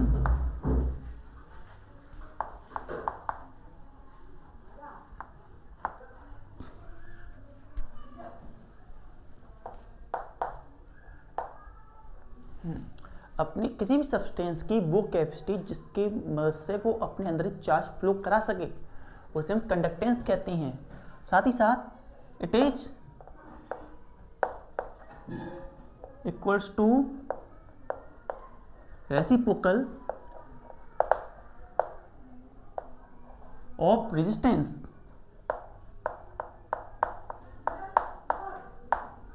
ये रेजिस्टेंस के रेसिप्रोकल के बराबर होता है। हम अगर रेजिस्टेंस का रेसिप्रोकल कर दें तो हमें इसकी वैल्यू ऑब्टेन हो जाएगी। और हम इसे नोट करेंगे G से। It is denoted by G। तो G हमारे पास बराबर होता है 1/R के। G is equal to 1/R। और इसकी एसआई यूनिट हम निकालें, एसआई यूनिट अगर हम इसकी निकालते हैं तो हमारे पास इसकी एसआई यूनिट निकलती है पर ओम और सेमेंस और एस, सेमेंस एस। इसके साथ अगर हम इसका डायमेंशन निकालना चाहें तो डायमेंशन हमने रेजिस्टेंस का निकाला था, रेजिस्टेंस का डायमेंशन हमने निकाला था, दोबारा से निकाल लेते हैं, कोई टेंशन नहीं है। रेजिस्टेंस क्या था, V अपॉन आई, तो यहाँ वर्क I अपॉन Q, तो यहाँ पर ये M L T माइनस 2 और यहाँ A और यहाँ A T, तो यहाँ क्या हो गया M L T माइनस 2 और यहाँ A स्क्वायर T, ये फॉर्म हमारे पास बनती है। और जब हम इसे यहाँ रखते हैं तो हमारे पास M L T minus 3 and A minus 2, M L T minus 3 A minus 2, ये वैल्यू हमारे पास बनती है। और और इसका रेसिप्रोकल है तो dimension of conductance, dimension of conductance, conductance के जो डायमेंशन हमारे पास बनेंगे इसके उल्टे हो जाएंगे, that is 1 upon M L T minus 3 A minus 2, ऊपर ले गए M minus 1 L minus 1 T 2 A 2 के फॉर्म में हमारे पास डायमेंशन निकल के आता है। साथ ही साथ जो कंडक्टेंस होता है वो इनवर्सली प्रोपोर्शनल होता है लेंथ के और डायरेक्टली प्रोपोर्शनल होता है एरिया के। तो conductance of a substance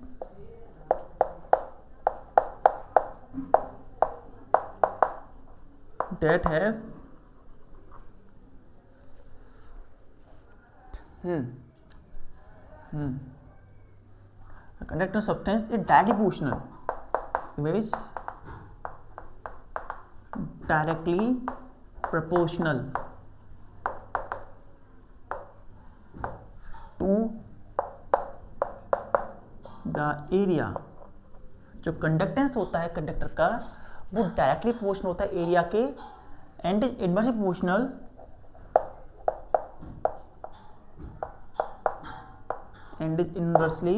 proportional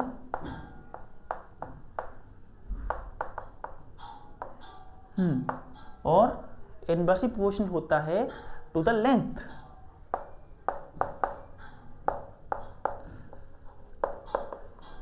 that is G is directly proportional to area and G is inversely proportional to length। अगर हम एरिया बढ़ाएंगे तो कंडक्टेंस बढ़ेगा, तो चार्ज ज़्यादा फ्लो होगा। वहीं अगर एरिया का लेंथ को हम बढ़ाएंगे तो हमारा कंडक्टेंस कम होगा। तो G हमारे पास हो जाता है directly proportional to L A upon L। और प्रोपोर्शनलिटी के साइन अगर हम यहाँ पे देखते हैं, यह भी अब साइन ऑफ प्रोपोर्शनलिटी, इसे अगर हम हटाते हैं तो कांस्टेंट लगाना पड़ता है, तो उस कंडक्टेंस को हम बोलते हैं सिग्मा, सिग्मा ए अपॉन एल। और जो हमने यहाँ सिग्मा ये लगाया इसका मतलब होता है कंडक्टिविटी। सिग्मा जो होता है वो कंडक्टिविटी होती है। Sigma we are going to have is the conductivity। अगर हम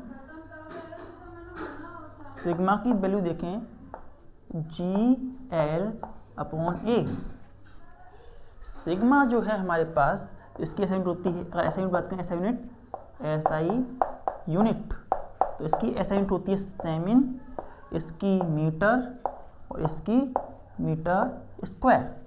तो ये हमारे पास 7 - 1 के बराबर वैल्यू निकल करके आती है। और अगर हम यहाँ पर इसकी वैल्यू पुट कर दें तो हमारे पास कंडक्टिविटी के डायमेंशन जो निकलेंगे, डायमेंशन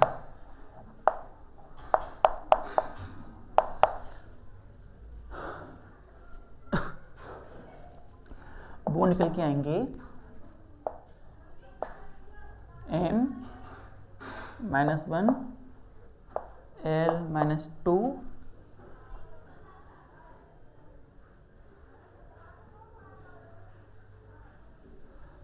यहाँ से हमने 3 नहीं लगाया, 3 आएगा एंड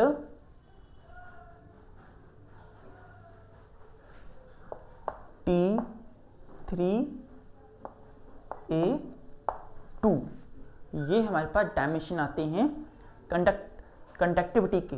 और हम देख रहे हैं जो कंडक्टिविटी होती है वो बराबर होती है reciprocal of resistivity.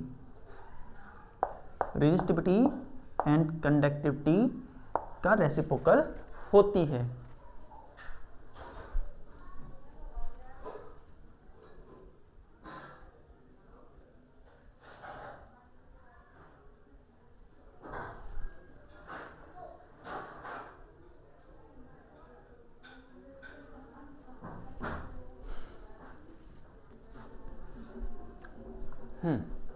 Now type of substances.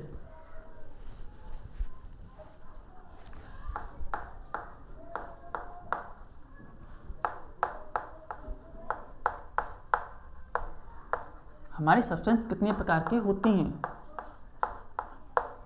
Type of substance we are going to have. पहले हमारे होते हैं conductors.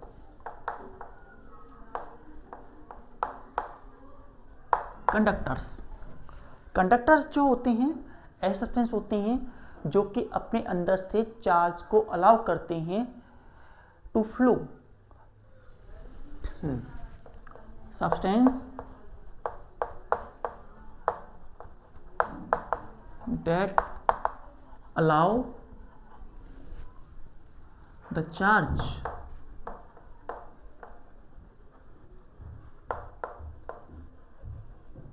to flow through them।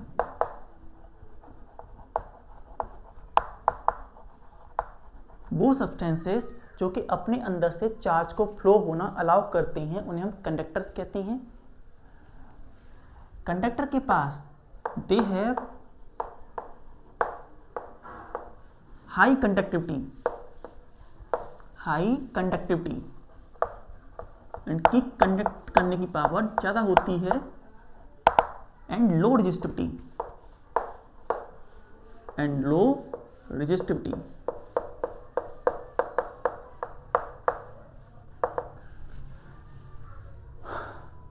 दूसरे टाइप के सब्सटेंस होते हैं हमारे पास insulators.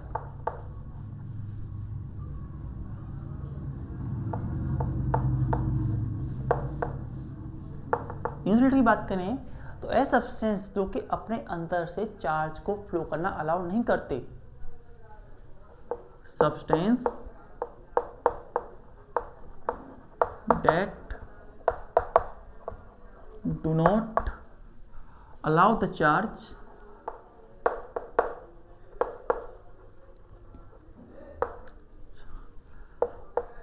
To flow through them.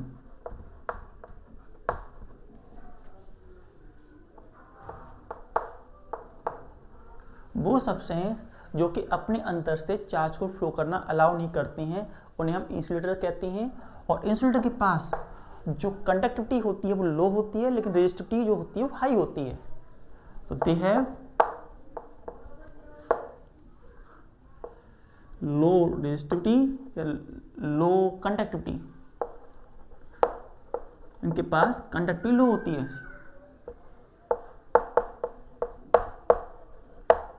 And high resistivity.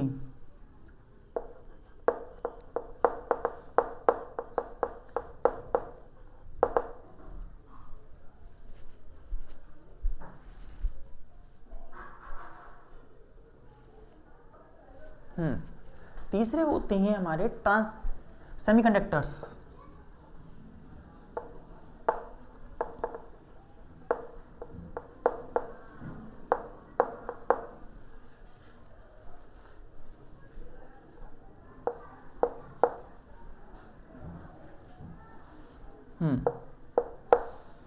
तो ये ऐसे सब्सटेंस होते हैं जिनकी रेजिस्टिविटी और कंडक्टिविटी जो होती है इंसुलेटर और कंडक्टर के बीच में लाई करती है।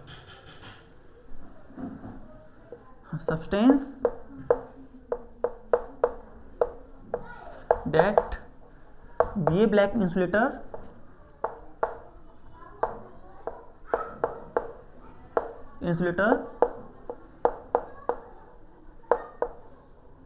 at room temperature and start to conduct electricity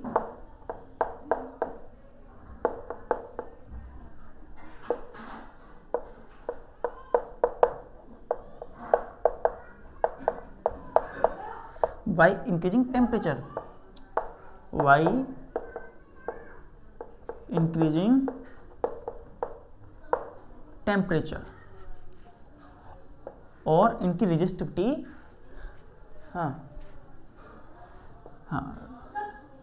resistivity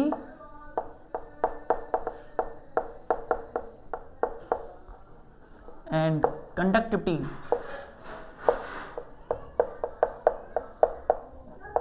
lie in between conductor and insulators.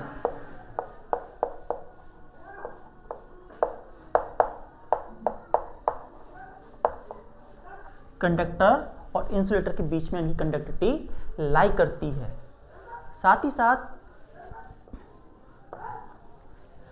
Fourth होते हैं थर्मिस्टर्स।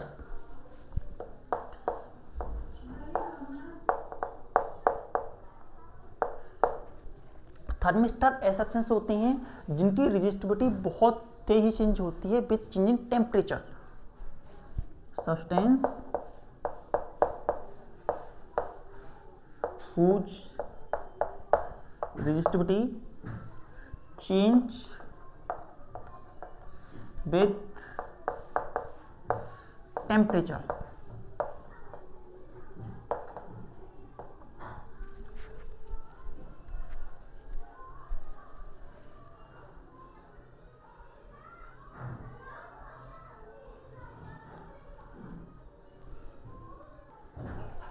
Now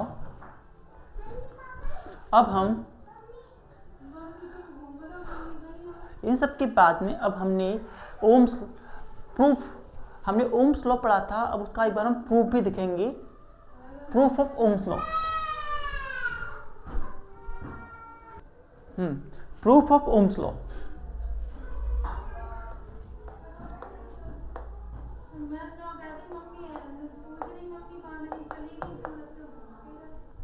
ओम्स लॉ जो हमने पढ़ा था that is V is directly proportional to I।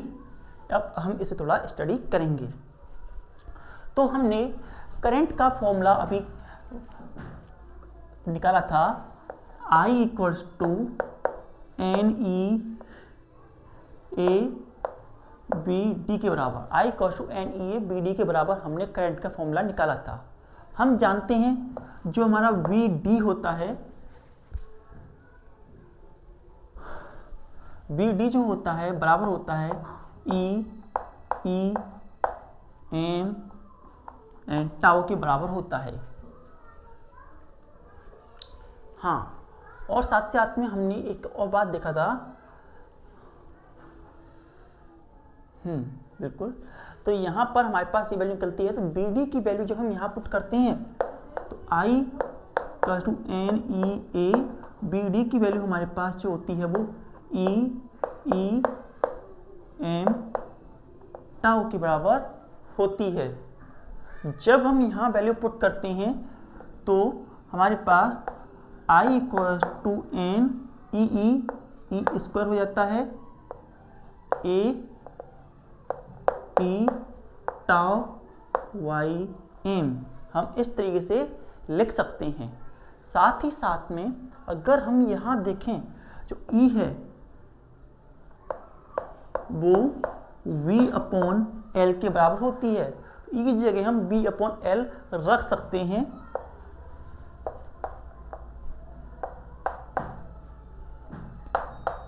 तो जब हम V अपॉन L रखते हैं I equals to NE square ए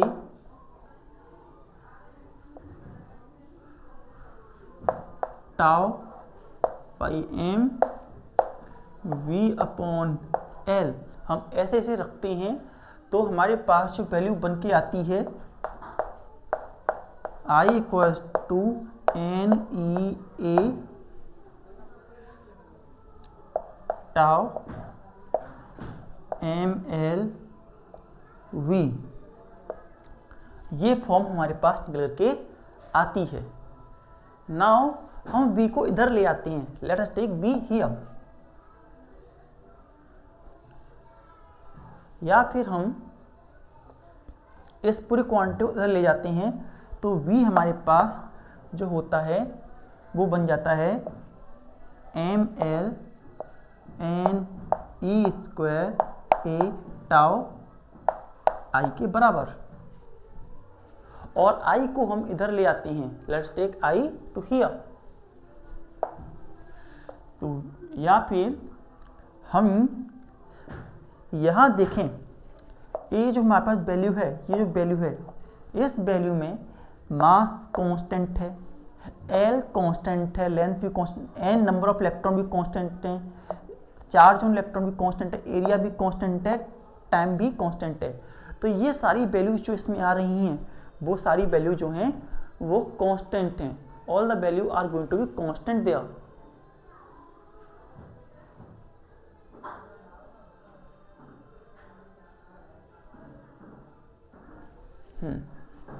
तो जब भी सारी वैल्यू कांस्टेंट हैं तो हम कह सकते हैं कि जो v है वो डायरेक्टली प्रोपोर्शनल है i के, और प्रोपोर्शनलिटी हटाने पर कांस्टेंट लगाएंगे तो v is equal to R I या आई आर।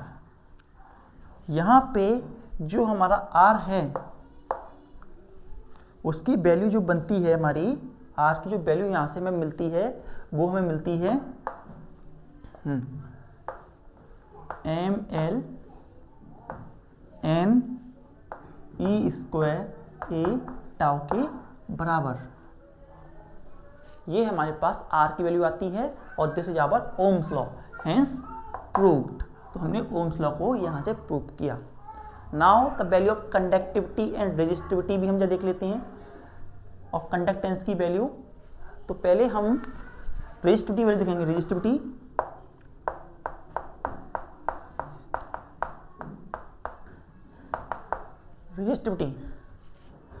जो हमारे पास रेजिस्टिविटी थी उसकी वैल्यू हमारे पास क्या आएगी, रेजिस्टिविटी जो थी वो हमारे पास थी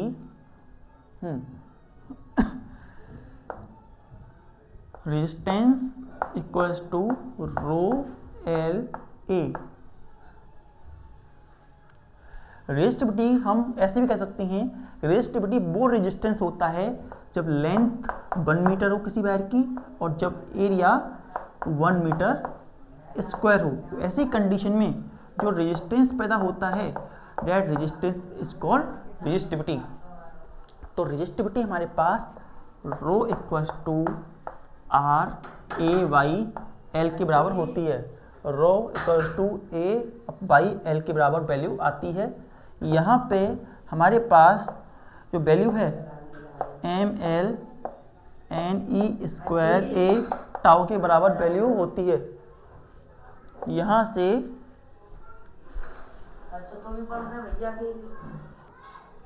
नाउ ये हमारे पास वैल्यू है, तो यहाँ हम अब आर की वैल्यू पुट कर देंगे। We are going to put the value of are.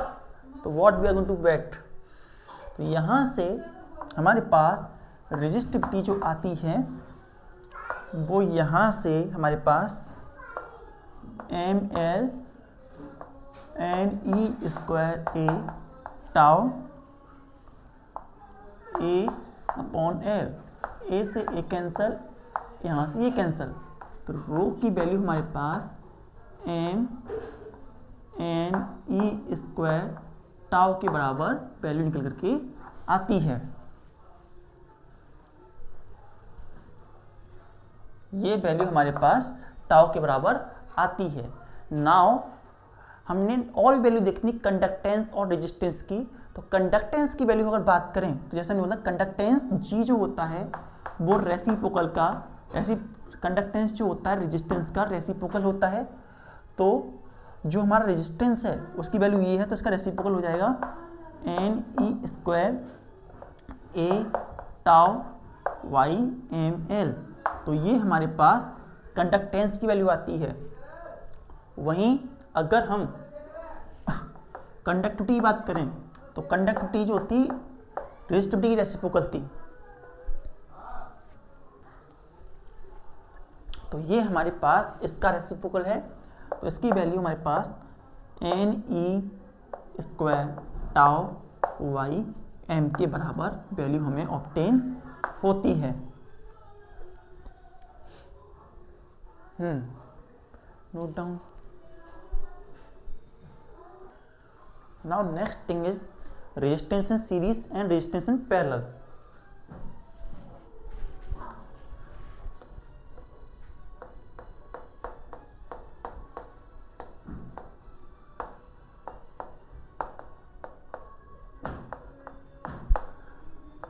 And parallel.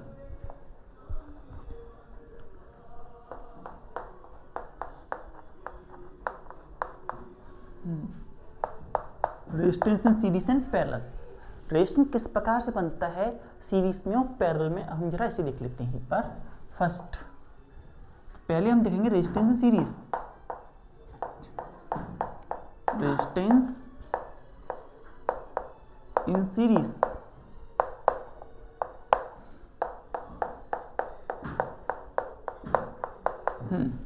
Resistance series के लिए हमारे सारे के सारे कनेक्शन जो होते हैं एक ही लाइन में, और हम सारे कनेक्शन को एक ही पॉइंट में रीच कर जाते हैं। कुछ इस तरीके से ये हमारे स्विच, ये हमारे पास बैटरी है, it is a battery going to have plus minus switch. अब यहाँ से करंट फ्लो कर रहा है हमारा, ये रेजिस्टेंस हमारा R1 रेजिस्टेंस है, ये रेजिस्टेंस हमारा R2 है, ये हमारा रेजिस्टेंस R3 है। सीरीज कंडीशन में जो रेजिस्टेंस होता है, सॉरी जो पोटेंशियल होता है वो डिवाइड होता है, हर एक को अलग पोटेंशियल मिलता है, लेकिन करंट जो होता है वो I करंट जो होता है सबके पास सेम होता है। So in case series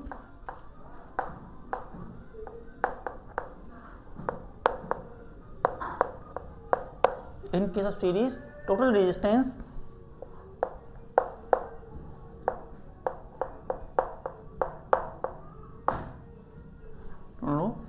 in case series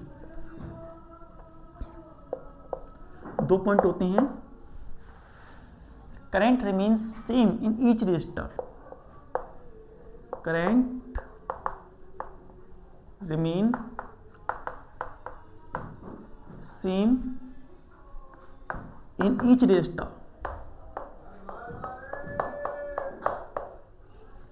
current her register में सेम रहता है, वहीं potential difference gate divided, potential difference gate divided. Electric potential same रहता है, लेकिन जो हमारे पास जो करंट है वो सेम रहता है, लेकिन इलेक्ट्रिक पोटेंशियल डिवाइड हो जाता है। तो टोटल पोटेंशियल कितना हुआ? टोटल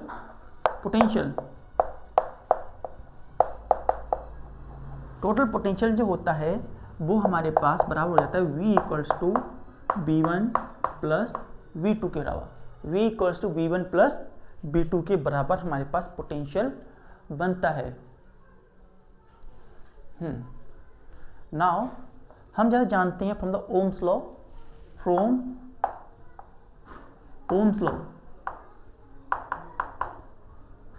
ओम्स लॉ से V = IR हमें पता है। अगर हम V1 की बात करें IR1, V2 की बात करें IR2, एंड V3 की बात करें IR3 के बराबर वैल्यू हमारे पास बनती है। 3 पोटेंशियल हैं V3। नाउ हमारे पास B1 B2 B3 ये पोटेंशियल है, तो हम यहाँ पुट करते हैं। तो V की वैल्यू हमारे पास हो जाती है IR1 plus IR2 plus IR3। इन सब में से हमने I को कॉमन ले लिया, तो V की वैल्यू हमारे पास I equals to R1 plus R2 plus R3 के बराबर बनती है। और V की वैल्यू जो है हमारे पास वो IR के बराबर होती है। IR equals to IR1 plus R2 plus R3। I से I कैंसिल हो गया, तो R की वैल्यू हमारे पास R1 plus R2 plus R3 value निकल के आती है। It is a value we are going to be have with. ये हमारे पास वैल्यू बनती है। नाउ इसी प्रकार से अगर हमारे पास n रेजिस्टेंस हो for n similar n resistance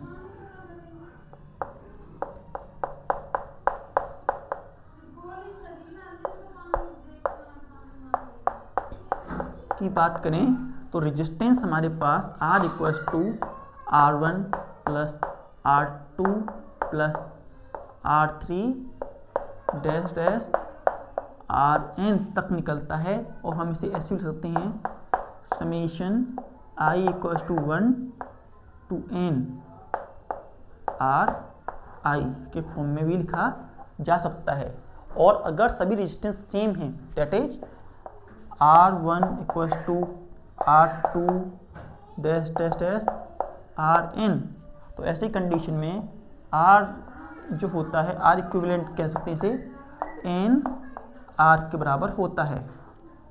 तो इसका मीन क्या हुआ, अगर हम n सिमिलर रेजिस्टेंस कनेक्ट करते हैं तो resistance will going to be increase n time. Resistance increases n time.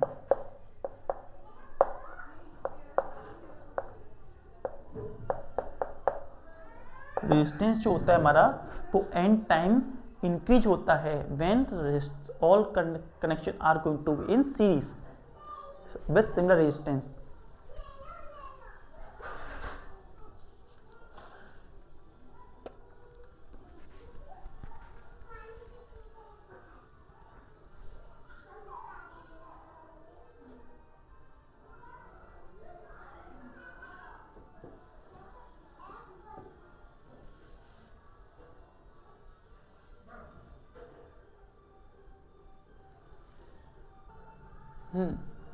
Resistance in parallel.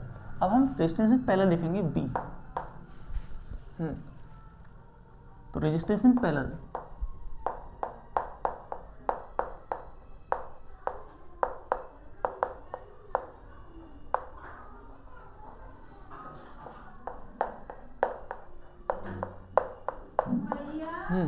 तो रेजिस्टेंस इन पैरेलल के अंदर हम हर एक सर्किट को अटेन करने के लिए we are going to attain a different path. जैसे हमारे पास ये दो पॉइंट हैं,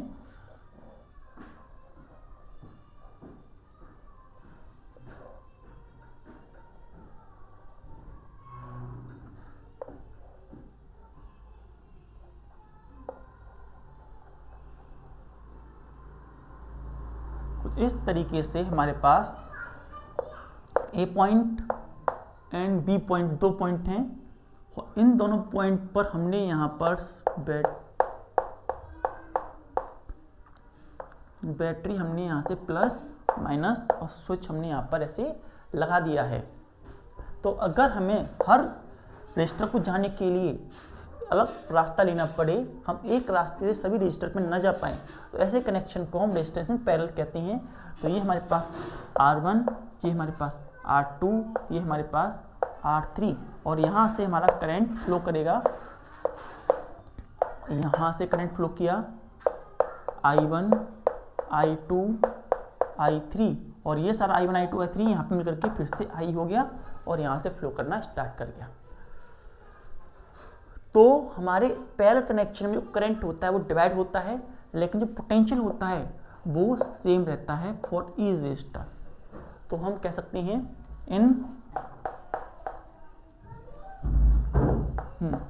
in parallel connection, in parallel connection case में in parallel connection electric potential remains same.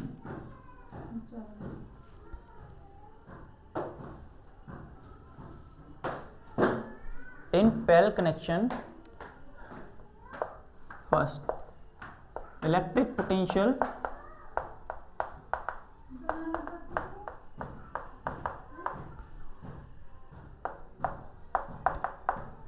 remain same. Electric potential जो होता है वो सेम रहता है, वहीं इलेक्ट्रिक पोटेंशियल सेम रहेगा लेकिन electric current gate divided. Electric current gate divided, electric current जो होता है वो डिवाइड हो जाता है। तो हमारे पास इलेक्ट्रिक करंट जो होता है V अपॉन R के बराबर होता है। अगर हम I1 की बात करें तो V R1 के बराबर, I2 की बात करें तो V R2 के बराबर और I3 की बात करें तो V R3 के बराबर। तो टोटल करंट हमारा बनता है, टोटल करंट I जो होता है वो I1 plus I2 plus I3 के बराबर बन करके आता है। तो हमारे पास I equals to V R1 plus V R2 and V R3 के बराबर वैल्यू बनती है। और जब हम V की वैल्यू भी यहाँ पुट कर देते हैं तो हमारे पास V upon R equals to V upon R1 plus V upon R2 plus V upon R3, B सबसे कैंसिल हो जाता है। तो हमारे 1 upon R equals to 1 upon R1 plus 1 upon R2 plus 1 upon R3 के फॉर्म में हमें resistance की वैल्यू मिलती है। सिमिलरली अगर हम if we want to find for n number of resistance तो हमारे पास 1 अपॉन R जो होता है 1 upon R1 plus 1 upon R2 dash dash dash plus 1 upon RN के फॉर्म में वैल्यू बनती है। और 1 अपॉन R जो होता है वो summation I equals to 1 to n 1 upon R I के बराबर वैल्यू निकल के आती है। और वहीं अगर हम n सिमिलर रेजिस्टेंस पर रख दें तो R जो होता है वो R इक्विवेलेंट की बात करें, R इक्विवेलेंट जो होता है R अपॉन n के बराबर होता है। मीन टू से पैरेलल कनेक्शन में रेजिस्टेंस की वैल्यू कम होती है। In the case of parallel connection resistance की वैल्यू डिक्रीज करती है।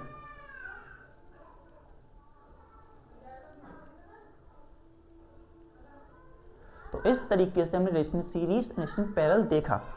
Next we are going to deal with EMF, terminal potential and internal resistance.